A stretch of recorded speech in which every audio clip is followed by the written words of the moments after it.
दृष्टवानसि यन्मम देवाप्यस्य रूपस्य नित्यं दर्शनकाङ्क्षिणः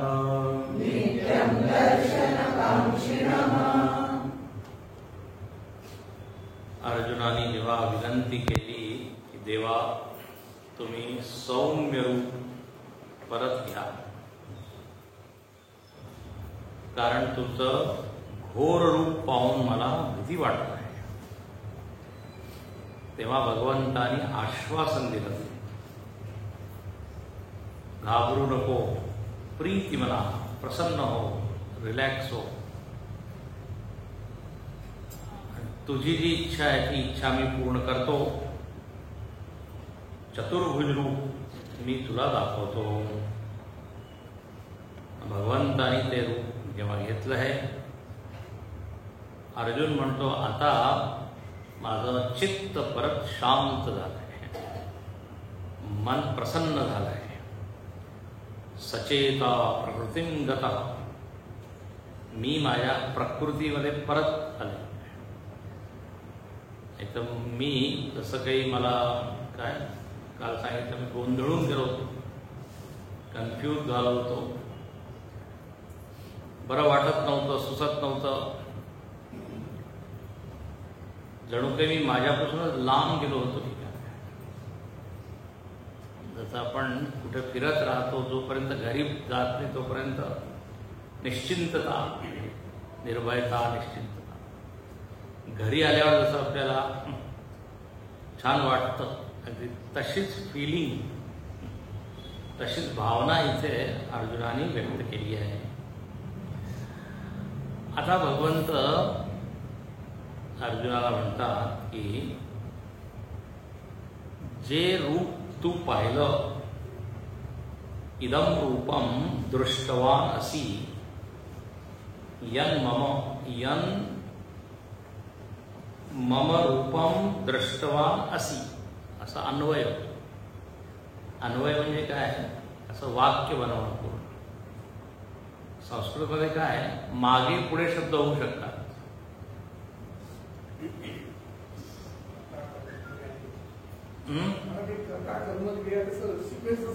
नाही, ते मागे पुढे तुम्ही करू शकता. आता असं अहम विद्यालयम गच्छामि, आता कर्ता कर्म क्रियापद, पण संस्कृतमध्ये गच्छामि विद्यालयम अहम हे होऊ शकतं. विद्यालयम अहम गच्छामि असे होऊ शकतं. आणि हिंदीमध्ये किंवा इंग्लिशमध्ये असं नाही करू शकत. इव्हन मराठीमध्ये सुद्धा नाही. शाळेत जात आहे मी, असं म्हणजे ते थोडंसं चुकीचं होईल. आता संस्कृतमध्ये काय, जेव्हा आपण श्लोक बनवतो तेव्हा छंद असतं, छंद. आणि छंदसमध्ये काय, मात्रा बरोबर असायला पाहिजे. लघु, गुरु, गुरु, लघु, वेगवेगळे छंद आहेत. इंद्र, वज्रा, वसंत तिलका, अनुष्टुप, बृहती, पंथी. तर मग ते फिट करण्यासाठी शब्द इकडे तिकडे होऊ शकतात, पण अर्थ करताना मग आता वाक्य बनवावं लागतं. अथवा सुदूरदर्शम इदम रूपम दृष्टवान असि यन्मम. आता दृष्टवान म्हणजे पाहिलं. काय पाहिलं, माझं रूप पाहिलं. आता मम एकदम शेवटी आलं. अच्छा, कोणचं रूप, तर म्हणजे सुदूरदर्शम. आता हे त्या रूपाचं विशेषण आहे. वाक्य कसं बनेल, मम सुदूरदर्शम इदम रूपम दृष्टवान असि, असं एक वाक्य. माझं अत्यंत असं रूप जे साधारणपणे पाहू नाही शकत, सुदूरदर्शन, ते रूप तू पाहिलं, ते तुला मी दाखवलं, पाहिलं मी दाखवलं. आता हे असं थोडं सांगितलं तर देव इथे म्हणत आहे की मी ते दाखवलं आणि ते तू पाहिलं. आणि हे रूप कसं आहे, देवा अपि अस्य रूपस्य नित्यम दर्शन कांक्षित. आता त्याचं वाक्य कसं होईल? अस्य रूपस्य, या रूपाचं दर्शन देवता लोक सुद्धा त्याची आकांक्षा करतात. असं. आता इथे पहा, सांगण्याचा अभिप्राय काय? भगवंत म्हणत आहे की हे जे तू रूप पाहिलंय ना, हे फारच दुर्मिळ आहे. सुदूरदर्शम इदम. आता सुदूरदर्शन, दूरदर्शन म्हणजे जे आपण पाहतो ते नाही, ते दूरदर्शन आहे. ते दूरदर्शन अर्थ आहे. दूरदर्शन म्हणजे दुःखेन दर्शनम अस्य, म्हणजे फार कष्टाने ज्याचं दर्शन होतं त्याला म्हणतात दूरदर्शन, दुर्लभ. पण इथे दुःख किंवा कष्ट अर्थ नाही खरं, म्हणजे हे फारच दुर्मिळ आहे, हे दुर्लभ आहे. म्हणून त्याच्या पुढे त्यांनी सु उपसर्ग लावला आहे. चांगलं दुर्लभ, अत्यंत दुर्लभ.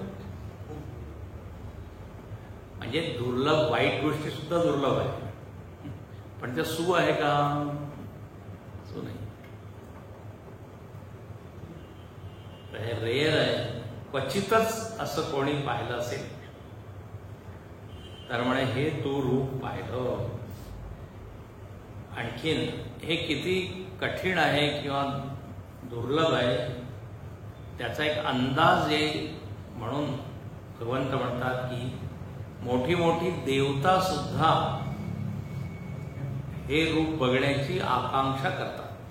म्हणजे त्यांना सुद्धा हे उपलब्ध नाहीये. आता यांनी कळेल ना म्हणजे किती दुर्लभ आहे, अत्यंत दुर्लभ आहे. तर देवा अपि अस्य रूपस्य नित्यम दर्शन का. त्यांची इच्छा असते की असं विराट रूप भगवंताचं त्यांनी पाहावं. शंकराचार्य छान म्हणतात, म्हणे अजूनपर्यंत तर त्यांनी पाहिलं नाही असं, आणि असं पाहणार सुद्धा नाही आधीच न द्रक्षंती असं भाष्य. आणि का नाही? देवता पाहू शकतात ना, का नाही? त्यांच्यामध्ये शक्ती जास्त आहे. देवता म्हणतातच त्यांना ज्यांच्यामध्ये आपल्यापेक्षा खूप जास्त, ते का नाही पाहू? आता इथे तर लिहिले नाहीये, पण त्याचा लक्षार्थ असा आहे की ही जी देवता मंडळी आहे ना, ही भोगांमध्ये खूप रमलेली असते. स्वर्गामध्ये जे दृश्य आहे ते जर बघितलं, तिथे कोणी साधना वगैरे नाही करत, ध्यान वगैरे नाही करत. इंद्र वगैरे असं ध्यान वगैरे करत आहे असं, ते काय नृत्य वगैरे पाहत आहे, सांस्कृतिक कार्यक्रम सुरू आहे, असं दृश्य जास्त दिसतं. असं नाही की स्वर्गामध्ये सगळे लोक मेडिटेशन क्लास सुरू आहे. तिथे मजा मजा मजा मजा. हातामध्ये ग्लास आहे, ग्लासामध्ये कलरफुल पाणी आहे, पण ते इथं नाही आहे, ते वेगळं तिकडचं अमृत आहे. तर तिथे असं पितांबरधारी आहे, मुकुट वगैरे धारण केलेले आहे. तर असं एक चित्र आहे. तर बहुतेक म्हणून इथे म्हणतात की ते भोगी जास्त आहे, योगी नाही आहे किंवा विरक्त नाही, म्हणून बहुतेक ते पाहणार नाही. ते शंकराचार्याने स्वतःहून लिहिले, न द्रक्षंती. इथे नुसतं हे सांगायचं आहे की हा फार महत्वाचं हे दर्शन आहे. अनेक वेळा काय असतं, महत्वाची जी गोष्ट असते त्याला आपण महत्व देत नाही. हा, एक तर अज्ञानामुळे किंवा कधी कधी जाणून सुद्धा प्रमादामुळे, आळशीपणामुळे.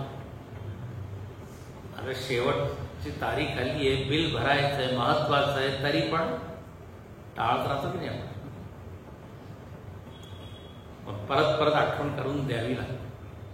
तर इथे पहा, देवाने 3-4 वेळा हे सांगितलंय की तुझ्याशिवाय कोणी पाहिलं नाही, फार कठीण आहे. आता इथे देवता सुद्धा बोलतो, म्हणजे हे तू लक्षात ठेव. काय लक्षात ठेव की पूर्ण विराट मध्ये मीच आहे हे दाखवलं देवाने. बहुतेक देवाची इच्छा आहे की सतत त्यांनी स्मरण ठेवावं म्हणून परत परत सांगत. फार सांगत आहे की तुझ्या दृष्टीमध्ये हे सतत राहिलं पाहिजे की जग जग नाहीये, जग मी आहे. जगामध्ये जगबुद्धी नको ठेव, काय ईश बुद्धी ठेव. विश्वामध्ये आपण पहा विश्वबुद्धी ठेवतो. हे विश्व आहे, जग आहे. काही लोक याच्यामध्ये भोगबुद्धी ठेवतात.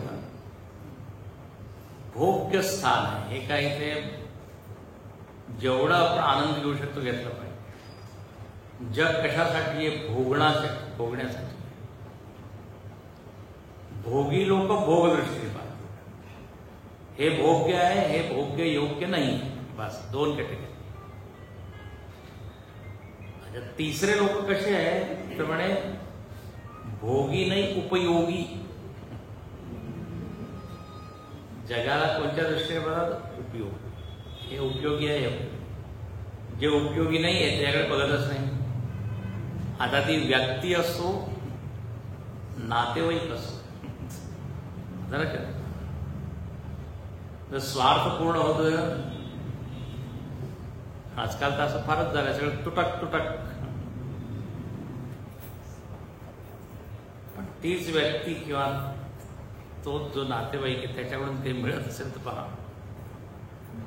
तर उपयोग, वस्तू, व्यक्ती, परिस्थिती, जगामध्ये उपयोग. किंवा एक आणखीन दृष्टी त्याला म्हणतात माझी तुझी बुद्धी. रागद्वेषपूर्वक आपण जगाला पाहतो. हा माझा आहे, हा परका आहे. विश्व एकच आहे पण पहा लोक कसे वेगवेगळे आहेत. संगीतकार, कलाकार लोक वेगळ्या दृष्टीने पाहतात. जे चित्रकार आहे, कवी आहे. पण इथे देवानी काय दाखवलं? ईश्वर बुद्धी. विराट म्हणजे भगवंताचं शरीर. भगवंतच या विश्वाच्या रूपात आहे. हे परत परत तू काय लक्षात ठेव. विराट विराट म्हणून ते म्हणतात की देवता लोकांना सुद्धा आहे, त्यांनी कधी पाहिलं नाही. हे त्यांना ज्ञान नाही आहे. जे ज्ञान मी तुला करवलं. आता परत म्हणतात कारण जे पुढचा श्लोक आधी सांगितलेला आहे त्याच जवळपास रिपिटेशन आहे, पुनरावृत्ती. की हे विश्वरूप दर्शन साधनेच्या द्वारे तुला मिळू नाही शकत, पाहायला मिळू नाही शकत. कोणकोणते साधन तर पहा. नाहं वेदैर्न तपसा न दानेन न चेच्छया शक्यं एवं विदो द्रष्टुम्. शक्यम है ना कि शक्य सर. शक्य एवं विदो द्रष्टुम् दृष्टवानसि मां यथा नाहं वेदैर्न तपसा न दानेन न चेच्छया शक्य एवं विदो द्रष्टुम् दृष्टवानसि मां यथा. म्हणे न अहम, मी जे आहे, जे मी तुला दर्शन दिलं विश्वरूपाच्या, म्हणजे विश्वरूप दर्शन जे मी घडवलं, वेदांच्या द्वारे याचं दर्शन असं होऊ नाही शकत. आधी शब्द काय आला होता? वेदाध्ययन. आता इथे अनुष्टुप छंद आहे ना, तर अध्ययन केलं तर ते छंद बिघडेल, अक्षर जास्त होती म्हणून वेदही. मागे सांगितलं वेदाध्यनेही. कोणत्या श्लोकामध्ये? 48. न वेद यज्ञाध्ययनही, इथे वेदही. तर नुसतं वेदाचा अभ्यास करण्याने काही हे शक्य होणार नाही. त्याचप्रमाणे तपस्या, तपश्चर्या, शंकराचार्य परत जे म्हणतात न वेदही, वेदही हे अनेक वचन. वेद किती आहे? 4. ऋग यजु साम अथर्व वेदैही चतुर्भिही अपि. 4 वेदांच्या. लोकांना वेदांचे नावं सुद्धा माहीत नाही. किती वेद आहे तर एकाने सांगितलं. ऋग्वेद, यजुर्वेद, सामवेद. आता त्याला 4थं आठवतच नव्हतं, तर तो म्हणाला अदरवेद. इंग्लिश अदरवेद. शिक्षक म्हणाला वा तुला फार छान. त्यांना ऐकवायला अथर्ववेद.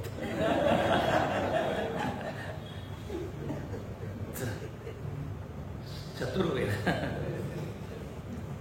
आधी लोकांचे आडनाव व्हायचे त्रिपाठी, 3 वेळा पट करायचे. त्रिपाठी. तिवारी 3 वेळा.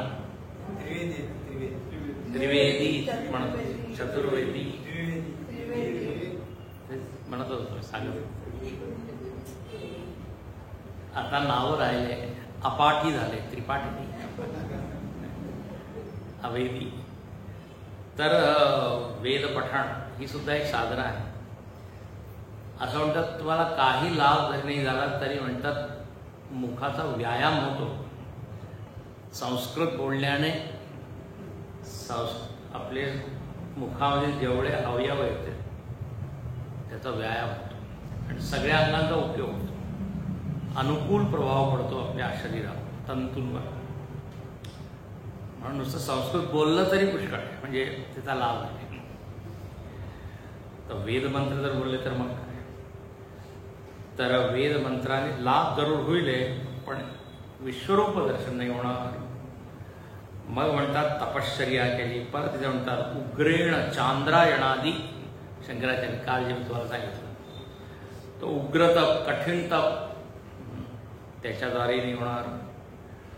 नंतर दानेनं, काही काही लोक होतात दानवीर, म्हणजे आम्ही काही करू नाही शकत, फक्त दान देऊ. मोठं मोठं खूप दान. इथे शंकराचार्य म्हणतात काय काय दान लोक करतात. गो म्हणजे गाय, गोदान, गायीचं दानाचं खूप महत्व आहे. भूदान, जमीन किंवा कमी लोक आहे असं सगळं करणार पण आहे. गो, भू, हिरण्य, सोन्याचं दान. एकाने सांगितलं की मला हे सगळं दान करण्याची इच्छा आहे, पण दान घेणारा कोण आहे? तर तो म्हणाला मी बसतोय ना साक्षात, मला देऊ शकता. तर गो भू हिरण्यादिना इतकं म्हटलं. असे मोठे मोठे दान जर कोणी देणारे आहे आणि जर त्यांची इच्छा, म्हणजे त्यांना असं वाटत आहे की हे केल्याने मला विश्वरूप दर्शन होईल, तर म्हणे नाही होणार. याने समाजाचं भलं जरूर होईल जर दान केलं, माहिती नाही. आणि केलंच पाहिजे. ज्ञानाची किंमत किंवा ज्ञानाचं फळ तेव्हाच मिळतं जेव्हा आपण काही देतो. घेतल्यावर काही ना काही द्यावं, ही आपली परंपरा आहे. पूजेनंतर काही ठेवावं, पूजा किंवा हवन किंवा श्रवण. नुसतं ऐकल्याने जर आपण केलं तर कर्ज वाढत जात असतं. अहतम भागवतामध्ये लिहिलेलं आहे. दक्षिणा याच्यामध्ये लिहिलं ना, गीतेमध्ये गेलंय ना, विधिहीनम असृष्टान अदक्षिणा. काय श्लोक येतं. विधीचं पालन करत नाही, दक्षिणा देत नाहीये, त्याला काही फळ होणार नाही. आपल्याला वाटतंय आपण ऐकतोय, फळ होईल नाही. दानाचं महत्व आहे भरपूर. म्हणून तीर्थामध्ये गेल्यावर 3 गोष्टी केल्या पाहिजे ना, स्नान, दान, जप. त्याचप्रमाणे ज्ञान आपण घेत होतो. तर इथे म्हणतात की दान जर आम्ही केलं तर हा फायदा तर होईल आहे, लाभ होईल आहे, पण न शक्य. अच्छा, इज्जया, इज्जया म्हणजे पूजा, यज्ञेन पूजयावा, पूजा किंवा यज्ञ याच्याद्वारे शक्य होईल का? तर म्हणे नाही. लोक खूप मोठ्या मोठ्या पूजा करतात. आता बघा गणपती वगैरे येतो त्यामध्ये करोडो रुपये, लाखो रुपये खर्च करतात. आता जर प्रदर्शनासाठी करत आहे मग त्याचा काही जास्त लाभ नाही. भक्तिभावाने केला तर ठीक आहे. तर इथे परत महत्व सांगत आहे या विश्वरूप दर्शनाचं की हे एवढे मोठे मोठे साधन आहे, याच्याद्वारे काय काय तुम्ही प्राप्त नाही करू शकत, पण विश्वरूप दर्शन नाही. कळतंय ना? म्हणून देवानी परत आठवण करून दिली, तुला माझे दर्शन झाले, त्या रूपाचे दर्शन वेदाध्ययनाने, तपश्चर्याने, दानाने आणि यज्ञ यागाने होणे शक्य नाही. आता कोणी म्हणेल सारखं तुम्ही नाही नाही म्हणताय, तर मग काही आहे सुद्धा का म्हणजे काही साधन की मग कशाला तुम्ही एवढं सांग दाखवलं? फक्त मग अर्जुनासाठीच ते सिक्रेट ठेवायचं, त्याला दाखवायचं. आता आम्हालाही पाहायची इच्छा आहे, मग आमच्यासाठी काही नाही का की आम्हाला अर्जुनाच्या रूपाने जन्म घ्यावा लागेल? आता इथे देव पुढच्या श्लोकामध्ये म्हणतात, कथम पुन्हा शक्य इथे उच्चते, सांगतो शक्य कसं आहे. आता सगळ्यांसाठी जणू त्यांनी दार उघडं केलं, खुलं केलं म्हणतात, खुला प्रवेश. तर म्हणे पहा, जर ही अट तुम्ही पूर्ण केली तर तुम्हाला सुद्धा होईल. तर आधी त्याचं महत्व सांगितलं एवढं, आणि मग जेव्हा लोकांच्या मनामध्ये इच्छा आली की मग कसं होईल, आता सांगतो. भक्त्या त्वनन्यया शक्य अहमेवं विदोर्जुन ज्ञातुं द्रष्टुं च तत्त्वेन प्रवेष्टुं च परन्तप. भक्त्या त्वनन्यया शक्य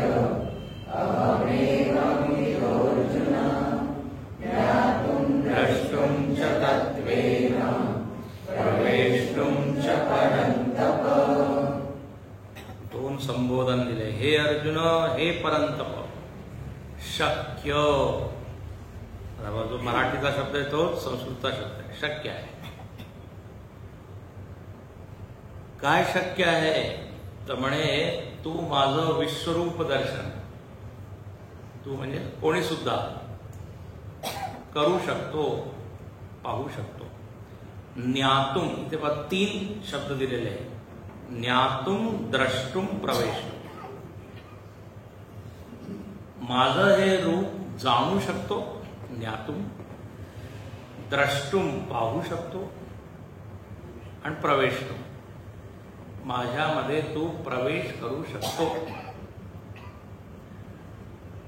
कशाच्या द्वारे? काय साधन आहे? अनन्यया भक्त्या. आता हा उपाय आहे. सगळे उपाय बाजूला केले, वेद आणि म्हणे एकच उपाय आहे, तो काय? अनन्य भक्ती. अनन्य भक्तीने आपल्याला विराट पूर्ण विश्वामध्ये तो दिसू शकतो. तर आता इथे पहा, एवं विध, मी जसं तुला रूप दाखवलं तसं रूप तू जाणू शकतो, पाहू शकतो, आणि त्यामध्ये प्रवेश करू शकतो. आता इथे प्रश्न असा आहे, 3 शब्द का दिले आहे? ज्ञातुम म्हणजे काय, द्रष्टुम म्हणजे काय, प्रवेशुम म्हणजे काय? जाणू शकतो, ज्ञातुम म्हणजे काय? जाणणे. जर अनन्य भक्ती असेल तर देवाचं ज्ञान आपल्याला होऊ शकतं. ज्ञान. आता ज्ञान म्हणजे तू कसा आहे, कुठे आहे, किती आहे, देवाबद्दल सगळी माहिती आहे की नाही. त्याला आपण काय म्हणतो, ज्ञातुम. याला शास्त्रीय भाषेमध्ये काय म्हणतात, परोक्ष ज्ञान. देवाबद्दल सगळी माहिती आपल्याला होते जर आपल्यामध्ये भक्ती असेल तर. पहिली जी ओळ आहे त्याची व्याख्या आपण नंतर करू, आधी दुसरी ओळ. ज्ञान होतं कशामुळे, म्हणजे भक्तीमुळे. आणि पण जगामध्ये सुद्धा कोणाविषयी जर आपलं प्रेम उत्पन्न झालं तर त्याच्याबद्दल अजून अजून आपण ज्ञान मिळवतो की नाही, मिळवण्याची इच्छा होते. तू कुठे राहतो, तुझा ईमेल ID काय, व्हॉट्सअप नंबर काय, हे सगळं ज्ञातून आपण जाणतो. जर प्रेमच नसेल तर मग काय, ठीक आहे, घेणं देणंच नाही म्हणतात. पण जर एक रस, प्रेम, एक संबंध जोडला गेला तर मग आपण जाणण्याची इच्छा करतो. अच्छा, जर त्याच्याकडे डायरेक्ट विचारू नाही शकत तर इकडं ते विचारू. तुम्हाला माहिती आहे का, संबंध असाच तो होता, मुलगा मुलगी आणलाय. तर ज्ञातून भगवंताची भक्ती केल्याने भगवंताबद्दल एक आपुलकी उत्पन्न होते, आत्मीयता. आणि मग जास्तीत जास्त ओढ आपली त्याच्याकडे, गोडी त्याची लागते. मग त्याचं भजन करण्यामध्ये आनंद येतो, त्याच्याबद्दल ऐकण्यामध्ये अजून आनंद येतो. म्हणजे अजून ऐकलं पाहिजे, अजून तो कसा, त्यांनी ही लीला कशी केली, या लीलेचा अर्थ काय, त्याचं स्वरूप काय, रूप काय, गुण काय. ज्ञातून. अच्छा, आता जेव्हा तो ज्ञातून होतो म्हणजे तो जिज्ञासू होतो, आणखीन जिज्ञासा वाढवत वाढत खूप ज्ञान मिळवतो. आणि मग काय होतं तर म्हणे द्रष्टुम, तो त्याला पाहण्यास समर्थ होतो.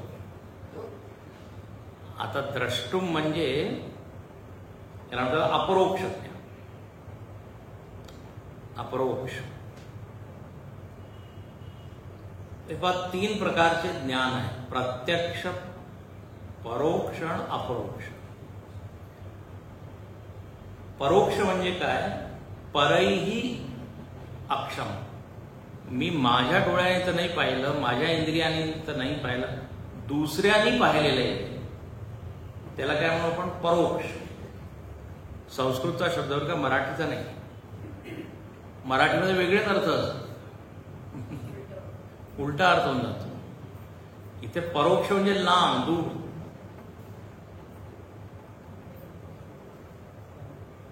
तर दुसऱ्याच्या डोळ्यांनी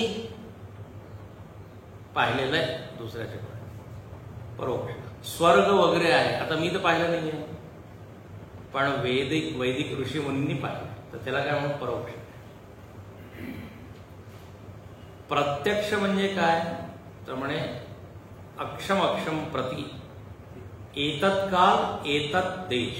या काळामध्ये, या स्थळामध्ये जेव्हा मी ती वस्तू पाहतो माझ्या इंद्रियांनी डायरेक्ट, त्याला काय म्हणून प्रत्यक्ष. लोक काय म्हणतात मी प्रत्यक्ष पाहिलं आहे, ऐकलेली गोष्ट नाही आहे, म्हणजे परोक्ष नाहीये, प्रत्यक्ष. झालं प्रत्यक्ष.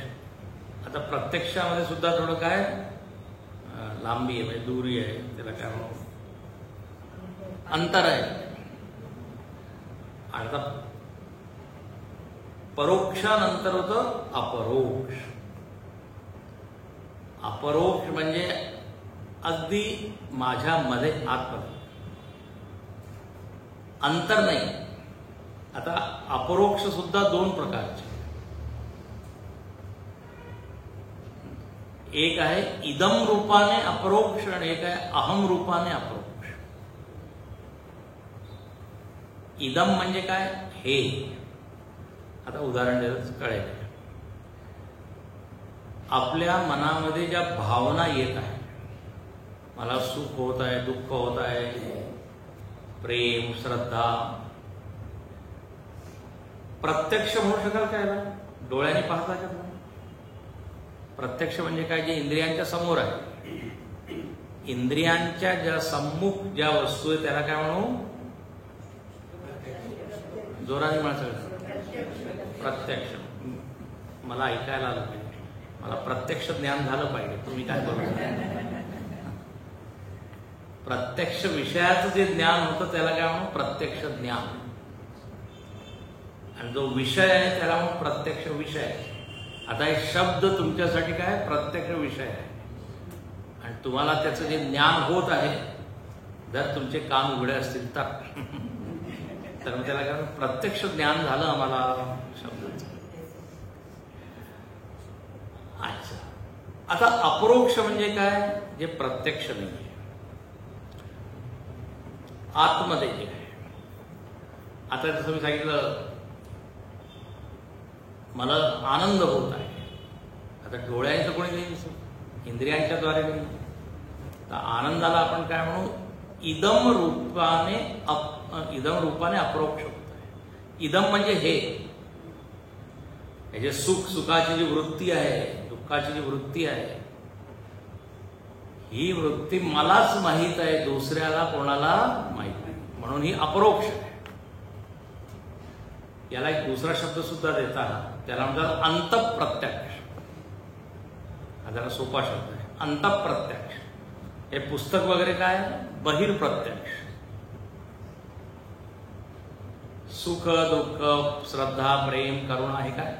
अंतःप्रत्यक्ष. किंवा याला आपण म्हणू इदम रूपाने अपरोक्ष.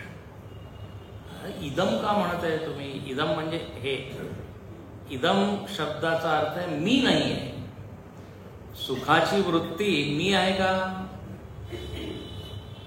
कुठले का प्रश्न? मी आहे का? मी नाही आहे. पण प्रत्यक्ष सुद्धा नाही आहे, बाहेरही नाही आहे, म्हणून याला अपरोक्ष पण, कारण ते मनामध्ये मला अनुभव होत आहे. तर इदम, जेवढ्या वृत्ती आहेत त्या इदम रूपाने अपरोक्ष. पण आता दुसरं अपरोक्ष म्हणजे अहम.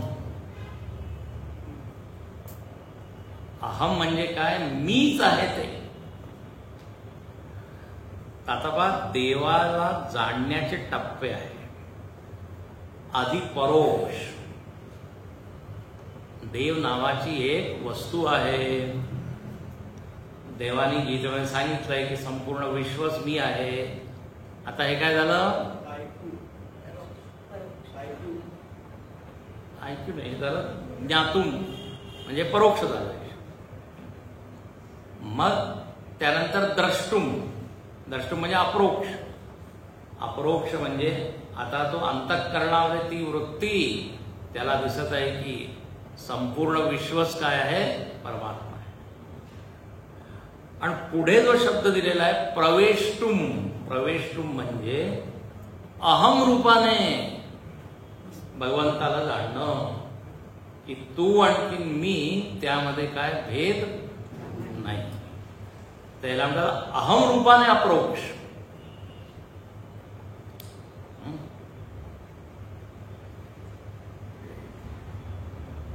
याला आपण काय म्हणू? एक रूप होणे. एक रूप. तर पहिल्याच दिवशी आपण एक रूप नाही होत, त्याच्याबद्दल थोडी माहिती म्हणू. मग थोडं हे पहा, आपल्या संस्कृतमध्ये, मराठीमध्ये 3 प्रकारचे पुरुष आहेत. तृतीय पुरुष, द्वितीय पुरुष म्हणजे मध्यम पुरुष, त्याला म्हणतात संस्कृत, आणखी प्रथम पुरुष. तर अन्य पुरुष म्हणतात. तृतीय पुरुष काय? अन्य म्हणजे तो आहे, तो आहे, मग तू आहे, आणि मग मी आहे. अंतर कमी कमी होत आहे. तर ज्ञातुम म्हणजे तो आहे, तो परमात्मा व्याप्त आहे. आता हे काय? एक माहिती आहे. आणि थोडी भक्ती वाढली तर त्याला ते दिसू लागतं. द्रष्टुम, कुठे परोक्ष नाहीये, लांब नाहीये, इथेच आहे. आणि मग तूच मी आहे. प्रवेष्टुम, त्या परमात्म्यामध्ये काय प्रवेश होणं. प्रवेश होणं म्हणजे एक रूप आहे की नाही. असं 3 आहे. म्हणजे हे 3ही टप्पे तुम्ही गाठू शकता जर तुमच्यामध्ये काय अनन्य भक्ती असेल. ज्ञातुम द्रष्टुम च तत्वे प्रवेष्टुम च परंतप. विराट रूप परमात्म्याला फक्त जाणायचं, मग त्याला अजून जवळून समजायचं. मग अरे जो व्यापक आहे तो बाहेर नाहीये, फक्त अंतरंगात आत्मरूपात सुद्धा आहे. याला म्हणतात प्रवेश. जसं जागृत स्वप्न आपण पाहत आहोत, जेव्हा आपण जागो होतो तर काय होतं, ते संपूर्ण स्वप्न आपल्यामध्ये आपल्याला काय होतं, जे काही दिसत होते मीच होतो. प्रवेश होऊन जातो की नाही. स्वप्न पुरुषाचा प्रवेश कुठे होतो, जागृत पुरुषात. तर दुसरं उदाहरण म्हणजे एक लाट आहे, लाट. आणि ती भगवान ती समुद्राचं ध्यान करत आहे. एक समुद्र आहे, त्याच्यामध्ये पाणी आहे, आणि माझ्यामध्ये सुद्धा काय पाणी आहे. आता लाट रूपामध्ये समुद्राचं ध्यान करत आहे की मी समुद्राची काय एक अंश आहे. समुद्र नावाची एक गोष्ट आहे, ती विराट आहे, व्यापक आहे ती वस्तू. आता ज्ञातून तर झालं, पण जर ती लाट त्या समुद्रामध्ये विलीन झाली, प्रवेश झाला की नाही तिचा, मग आता समुद्र आणखीन लाट एक. आता त्या लाटेला असं विचार करण्याची गरज नाही की एक समुद्र नावाची गोष्ट आहे. आता मी आणि समुद्र काय एकच. कळतंय ना. असं जरा आहे, एक रूप. खरं म्हणजे जेव्हा लाट त्या समुद्रामध्ये होते तेव्हा सुद्धा ती एक रूपच होते, पण तिला माहित नाही. न ज्ञातुम.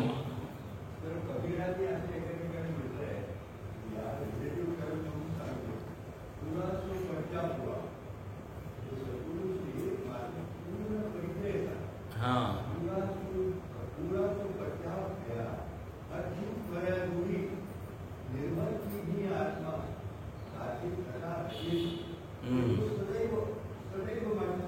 हाँ,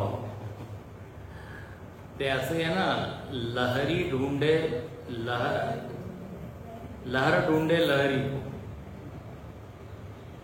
कपडा ढूंढे सूत.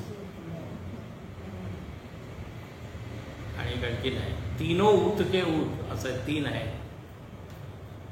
म्हणजे लाट आहे ती आता शोध घेत आहे कोणाचं, समुद्राचं. आणि कापड शोध घेत आहे कोणाचं, दोऱ्याचं. अरे तूच आहे. एक आणखीन आहे, लहरी ढूंढे लहर. हाँ, जीव ढूंढे ब्रह्म को, जीव ढूंढे ब्रह्म. तीनों ऊत के ऊत किंवा कपूत असते. ज्ञातुम द्रष्टुम प्रवेष्टुम. अच्छा, कोणी कोणी याचा अर्थ करतात की तत्वेन ज्ञातुम तत्वेन द्रष्टुम तत्वेन प्रवेष्टुम.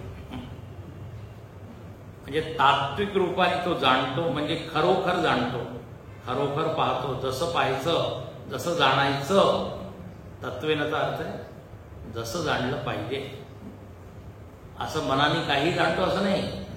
शास्त्रांमध्ये जसं वर्णन आहे, तात्विक रूपाने तो पाहतो, जाणतो आणि मग प्रवेश करतो. तत्वेन शब्द 3 शब्दांच्या बरोबर जाईल. तर असं आहे. दुसरा याचा एक अर्थ असा आहे ज्ञातुम द्रष्टुम प्रवेष्टुम. विराट परमात्मा आहे याबद्दल एक माहिती त्याला मिळाली. हे झालं ज्ञातुम.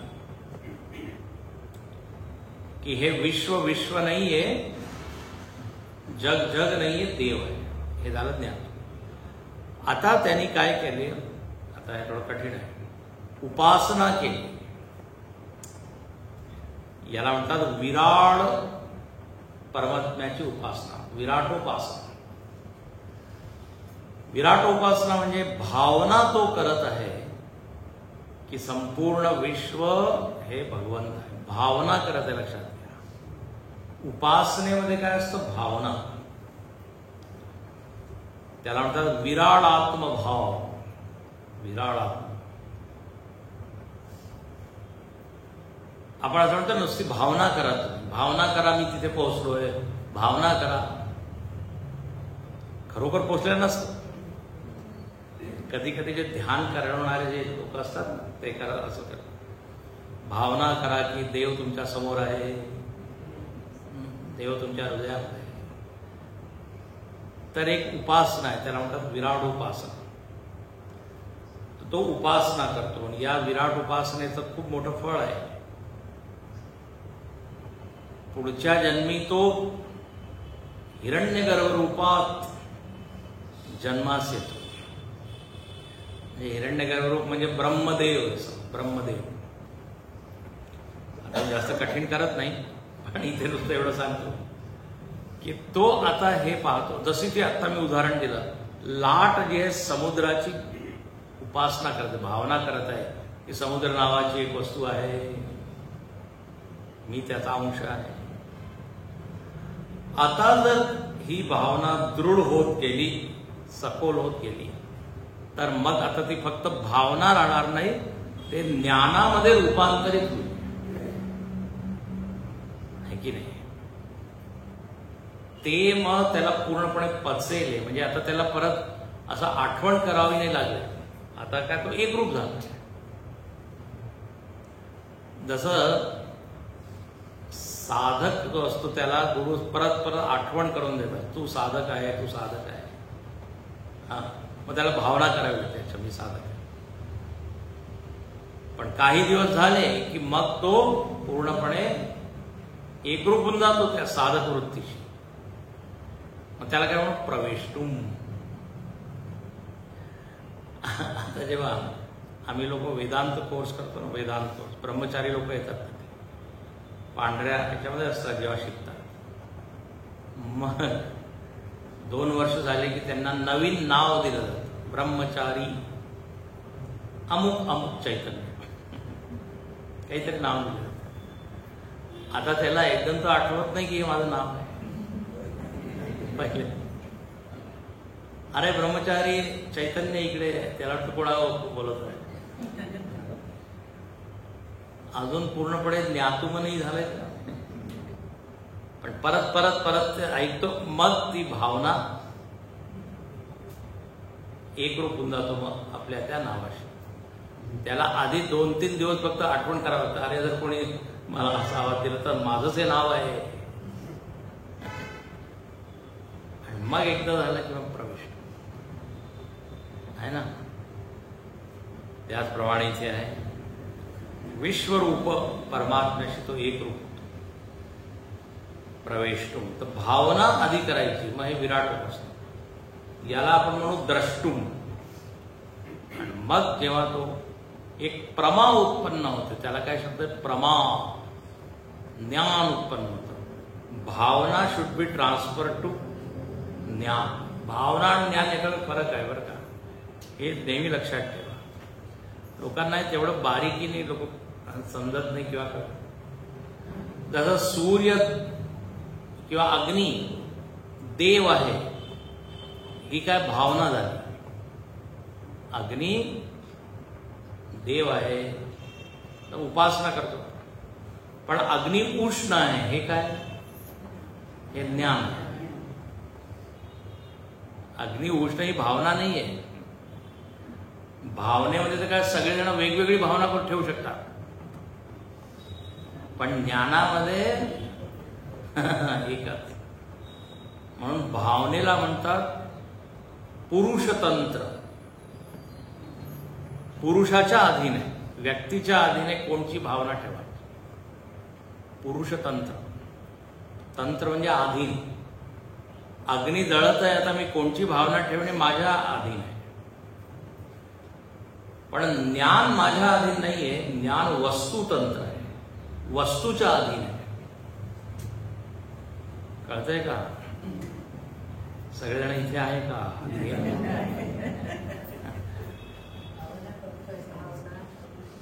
आता मूर्तीमध्ये आपण भावना ठेवतो की हे विष्णू आहे, शिव आहे, पण मूर्ती प्रस्तर आहे, दगड आहे, हे काय आहे? तसं ज्ञान झालं. वस्तू जशी आहे तसं जाणणं ज्ञान. आणि वस्तूमध्ये दिव्य भावना ठेवणं हे उपासना. गुरुदेवांचं उदाहरण म्हणजे तिरंगा, झेंडा.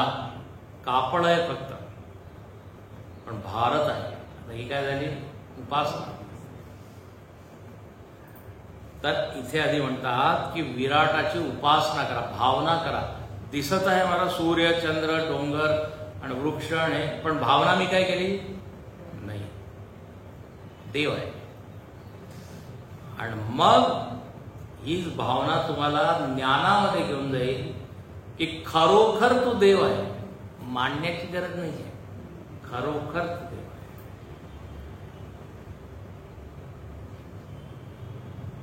परत कधी आज विचार करू आपण. आता पुढच्या अध्यायामध्ये सुद्धा येईल उपासना आणि भाव आणखी ज्ञान.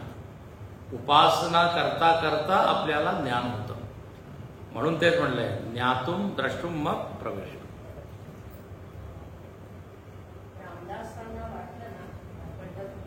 हा हा,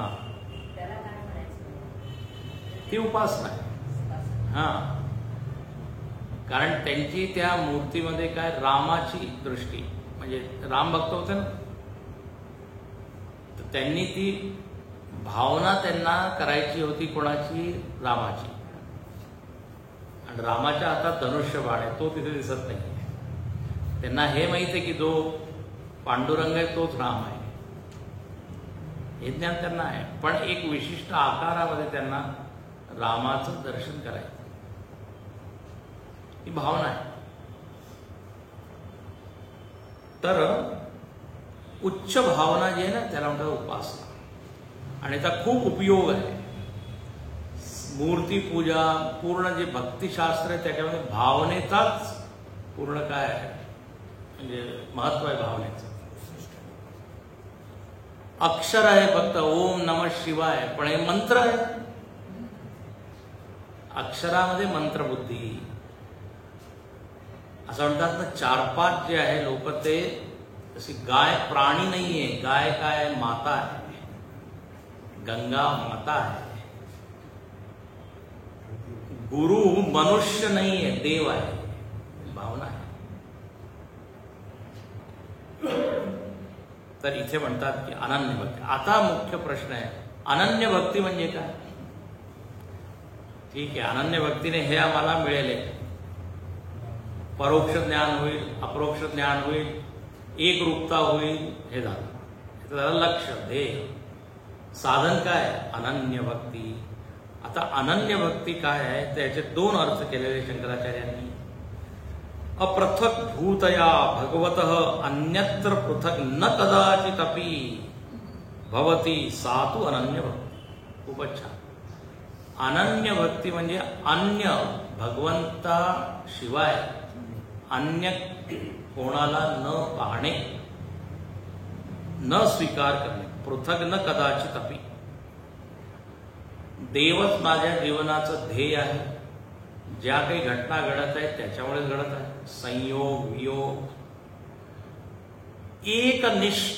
एकनिष्ठ प्रेम, त्याला काय म्हणू? अनन्य. अव्यभिचारिणी भक्ती त्याला म्हणतात. म्हणजे 10 ठिकाणी श्रद्धा, 10 ठिकाणी निष्ठा, 10 ठिकाणी भक्ती असं नाही, एकच ठिकाणी. जसं एक लहान मूल असतं, काही झालं तर शेवटी कुठे आईकडेच धावतं. त्या मुलाची निष्ठा त्या आई. तर अन्याश्रयाणाम त्यागः अनन्यता नारद भक्ती सूत्रामध्ये परिभाषा आहे. अन्य आश्रयांचा त्याग करणे. एकच आश्रय मला कोण? फक्त. तर तक्रारही करायची आहे तर देवाकडे, प्रार्थनाही करायची आहे तर देवाकडे, मागायचं असेल देवाकडे.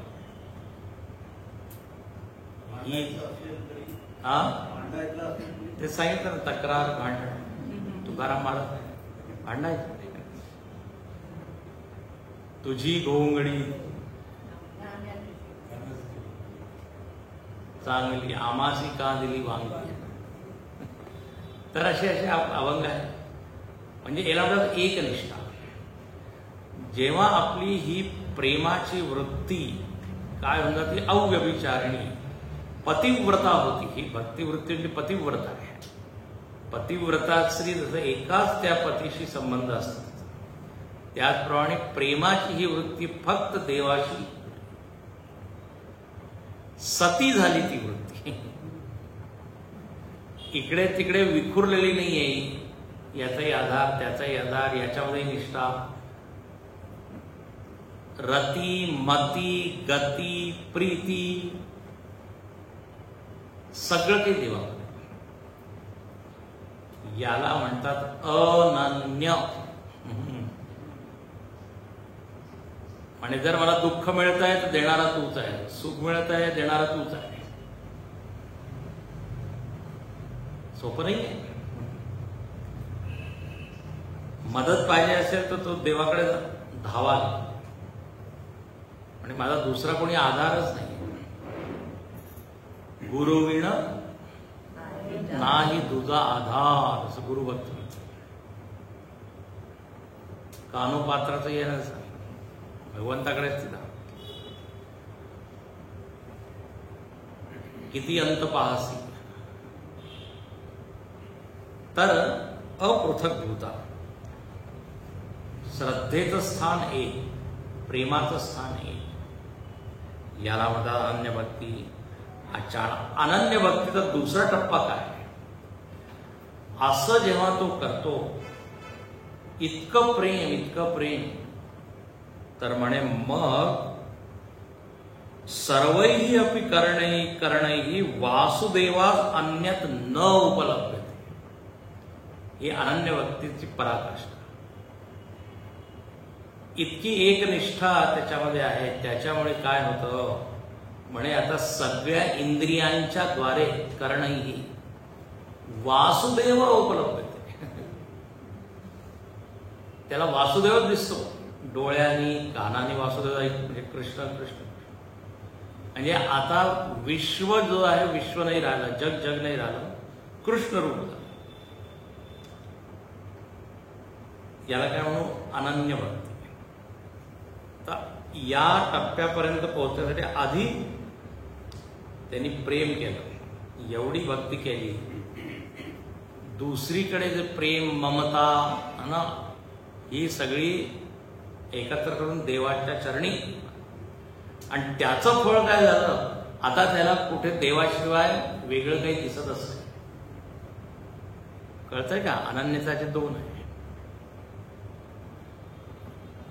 आधी तो भक्त होतो, मग तो जिज्ञासू होतो, आणि तो ज्ञानी होऊन जातो. आहे की नाही? आधीची जी अनन्यता आहे ती काय? भक्त, अनन्य भक्ती. तो भक्त आहे, साधक आहे, जिज्ञासू आहे. आता देव पाहतात की एवढं सगळं काही सोडून माझ्यासाठी तो त्याग केलाय त्याने, तर आता याला माझं ज्ञान करवून दिलं पाहिजे. म्हणून गीतेमध्ये काय श्लोकाला आहे? ददामी ददामी बुद्धियोगम तम येन माम उपयांति. मी त्याला ज्ञान देतो आणि त्याच्याद्वारे तो माझ्याशी एकरूप होतो. मग त्याला सगळीकडे मीच दिसतो. तर एक साधनेचा टप्पा आणि एक सिद्ध अवस्था आहे. असं शंकराचार्य किती छान. तर भक्त्या त्वनन्यया शक्य अहमेवं विदोषि. आता कोणी म्हणेल ही अनन्य भक्ती जर आम्हाला मिळवायची असेल तर काय करावं लागेल? तर म्हणे पुढचा श्लोक वाचावा लागेल. विश्वरूप दर्शन करायचं आहे तर अनन्य भक्ती. अनन्य भक्तीसाठी आता काय करावं लागेल? तर पहा पुढे 5 प्रकारची साधना करावी लागेल. हो. मत्कर्म कृत मत्परमो मद्भक्तः संगवर्जितः निर्वैरः सर्वभूतेषु यः स मामेति पाण्डव मत्कर्म कृत मत्परमो मद्भक्तः संगवर्जितः निर्वैरः सर्वभूतेषु यः स मामेति पाण्डव. यः स माम एति. जो कोणी हे जे मी सांगितले ते करेल तो माझ्याशी एकरूप होईल. स माम एति. मागच्या श्लोकामध्ये त्यासाठी काय शब्द दिला? स माम एति, माझ्याशी एकरूप होतो. त्यासाठी काय शब्द दिला मागच्या श्लोकात? प्रवेश. प्रवेशसाठी देवानी इथे दुसरे शब्द दिले.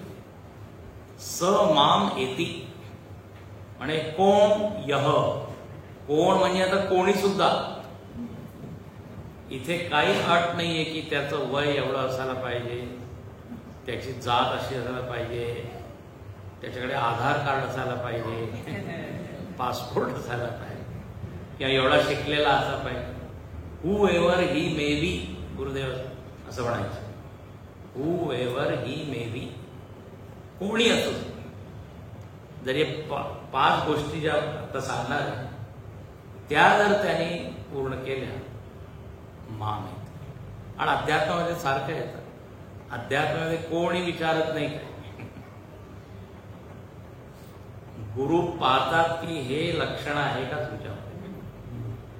इथे भगवंत सुद्धा पाहतो. पहिलं काय? मत कर्म कृत. पहिली साधना. माझ्यासाठी जर कोणी सगळे कर्म करत असेल, शंकराचार्य म्हणतात मत कर्म म्हणजे मदर्थम कर्म न तू स्वार्थ. जे काही करत आहे आधी देवाचं लक्षात ठेवून मग की देव यांनी प्रसन्न होईल का. जसं आपण आपल्याकडे बघून मग कर्म करतो. हे मला झेपेल का, हे मी करू शकतो का, पण त्याला कर्म करण्याच्या आधी देवाची आठवण येते. तर ते कर्म कोणाला समर्पित झालं? देवाला. मत कर्म. आता याची खूप मोठी व्याख्या आहे. पुढच्या ज्ञानयज्ञामध्ये आपण करू ती. मत कर्म करतो. मत परम. दुसरी साधना. मीच परम आहे. शंकराचार्य म्हणतात मीच परम आहे म्हणजे करोति भृत्यम स्वामी कर्म न तू आत्मनः. म्हणे ज्याच्या मनामध्ये ही भावना आहे की मी देवाचा भृत्य आहे, तू मालक आहे, स्वामी, तू श्रेष्ठ आहे, मी कनिष्ठ आहे, मत परम, अशी भावना जो ठेव. आणखीन माझी गती तुझ्यामध्येच आहे. परमगती म्हणतो ना, परमगती. माझं अजून काही ध्येय नाही. मत परम म्हणजे तू श्रेष्ठ आहे, मला तुलाच प्राप्त करायचं आहे. इतर काही लक्ष ध्येय नाही. मत परम. तिसरं म्हणतात मद भक्त. मत भक्त म्हणजे जेवढ्या प्रकारच्या भावना आहेत त्या सगळ्या भावना मी भगवंताच्या चरणी आहे. त्याला म्हणतात भक्ती. आशा, अपेक्षा, इच्छा, प्रेम, समर्पण, आदर, श्रद्धा, या सगळ्या भावनांचं एक रूप आहे. त्याला म्हणतात भक्ती. केंद्रामध्ये काय? केंद्र सेंटरमध्ये कोण? देव.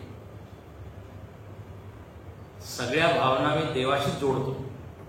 शंकराचार्य म्हणतात सर्व प्रकारे सर्वात्मना सर्व उत्साहेन भजते.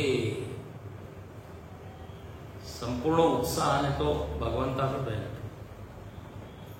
म्हणजे आदर, प्रेम, श्रद्धा, आशा सगळं काही.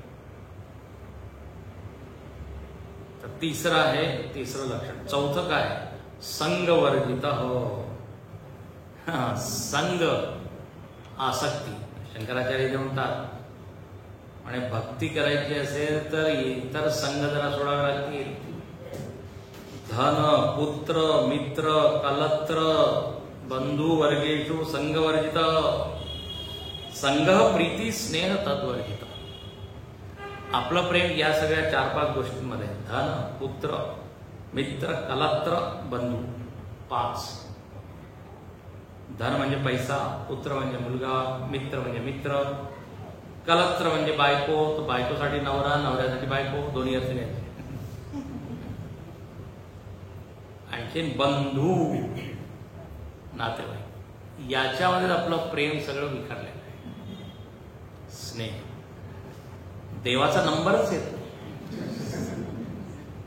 म्हणे प्रेम संपून जातं, यांच्याशी प्रेम करतात, आता तुझ्याशी कुठे प्रेम करतात. जेव्हा सगळे लोक रिजेक्ट करतात ना, आता देवा वाचवा, आता तर देवाकडे जायचं, आता तुझा भरोसा आहे. आधी यांना आपण महत्व देतो. आता अनन्य भक्ती करायची तर सगळ्यांमध्ये देव पाहून मग तुम्ही प्रेम केलं तर काय हरकत नाही, पण देवाला विसरून याच्यामध्ये प्रेम केलं ते गडबड. संगवर्जित. आणि शेवटचं निर्वैर सर्वभूतेषु. वैर ठेवायचा नाही कोणाबद्दल, नाही कोणाशी. शत्रुभाव रहित. आत्मन अत्यंत अपकार प्रवृत्तेषु. कोणी अत्यंत अपकार करतंय तरी त्याच्यामध्ये शत्रुभाव नाही ठेवायचा. फार उच्च गोष्ट. वैर बुद्धी. वैर तर उलट आहे प्रेम. जर हे आपण ठेवलं तर देव म्हणतो की मग यू क्वालिफाय, पास, परीक्षा पास केली. कठीण आहे पेपर. तर 5 अटी सांगितल्या. हे जर 5 झाले तर अनन्य भक्ती होईल. अनन्य भक्ती होईल तर मग विश्वरूप दर्शन. खरं म्हणजे जे दिव्य चक्षु दिली आहे ना देवानी, ही अनन्य भक्ती. दिव्य चक्षुचंच नाव अनन्य भक्ती. आणि भगवंतानी कृपा करून त्याला ती अनन्य भक्ती दिलेली आहे. कारण अर्जुनाने ज्ञातुम वगैरे झालेलं आहे, इतकं तो एक रूप म्हणजे भगवंताशी प्रेम करत आहे. देवानी कृपा करून त्याला ती भक्ती दिली म्हणून तो बघू शकतो. आता जेव्हा भक्तीचं एवढं वर्णन केलं ना, तर आता जो पुढचा अध्याय आहे तो भक्तीचाच अध्याय आहे. भक्ती, भक्त म्हणून याला म्हणतात भक्ती योग. आणि लोकांना दुसरे अध्याय माहित नाही, पण हा अध्याय जवळजवळ माहित आहे आणि पाठही आहे अनेक लोकांना. आता तो आपण पाहू पुढे. ओम तत्सदिति श्रीमद्भगवद्गीतासु उपनिषत्सु ब्रह्मविद्यायां योगशास्त्रे श्रीकृष्णार्जुन संवादे विश्वरूपदर्शनयोगो नाम 11ोऽध्यायः. श्रीकृष्णार्पणम् अस्तु.